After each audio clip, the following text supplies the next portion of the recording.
మీరు case file చేసేటప్పుడు ఒకటికి 10 సార్లు ఆలోచించుకోండి. అంతేగాని ఏదో కావాలని చెప్పి పేపర్లు చవకగా దొరికాయనో, లేకపోతే మరొకటనో అడ్వకేట్ చవకగా దొరికానో, ఫీజు ఇస్తున్నాం అని చెప్పో ఈజీగా కోర్ట్‌కి అప్రోచ్ అయ్యి అబ్బా! వాళ్ళ మీద కసి తీర్చుకున్నాం గదా! వాళ్ళ మీద కక్ష సాధింపులు చేశామని చెప్పి కోర్టు మెట్లను ఎక్కే అవకాశం తీసుకోకండి. వాళ్ళ మానవత్వంతో ఆలోచించే ప్రయత్నం చేయండి. ఆ ఏజ్‌లో ఉన్న వాళ్ళు మీ దగ్గర ఆధారాలు నిజంగా ఉన్నాయా? నిజంగా వాళ్ళు గృహహింస చేశారా? నిజంగా మీ మీద కొట్టారా? తిట్టారా? లేకపోతే మెంటల్‌గా, హెరాస్మెంటా, ఫిజికల్‌గా లేదా వరకట్న వేధింపులు చేశారంటే మీకు ఏదైనా ఎవిడెన్సెస్ ఉంటేనే వెళ్ళండి. అడ్వకేట్స్ కూడా నా తోటి సహోదరులు అడ్వకేట్‌ని కూడా చెప్తున్నాను.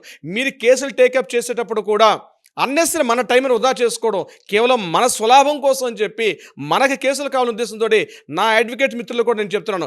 దయచేసి ఇలాంటి కేసులు మనం తగ్గించుకుంటే కొంతవరకు కోర్టు మీద ఉన్నటువంటి భారాన్ని కూడా మనం తగ్గించుకునే వాళ్ళం అవుతాం. ఎందుకండి అన్నెసరీ? ఒకటి వాళ్ళు కావాలని వస్తారు.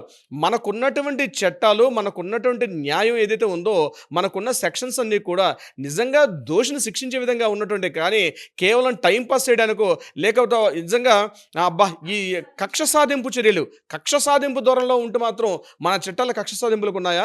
మీరు కూడా చదువుకున్న వారే కదమ్మా! మహిళా సోదరులకి నేను చెప్తున్నాను. మీరు చదువుకున్న వారే, ఒక యోగ్యత కలిగిన వారే, ఉద్యోగం చేసేవారు కావచ్చు, మీరు ఒక ఇంటి నుంచి వచ్చేవాళ్ళు కావచ్చు.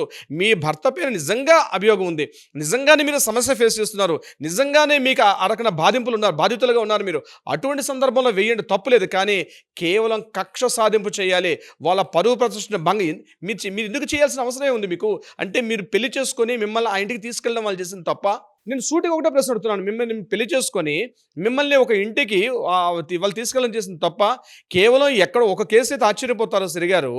తన భర్త పనిచేస్తున్న తన ఆఫీసులో పనిచేస్తున్న డ్రైవర్ మీద కూడా కేసు పెట్టిన సందర్భాలున్నాయి.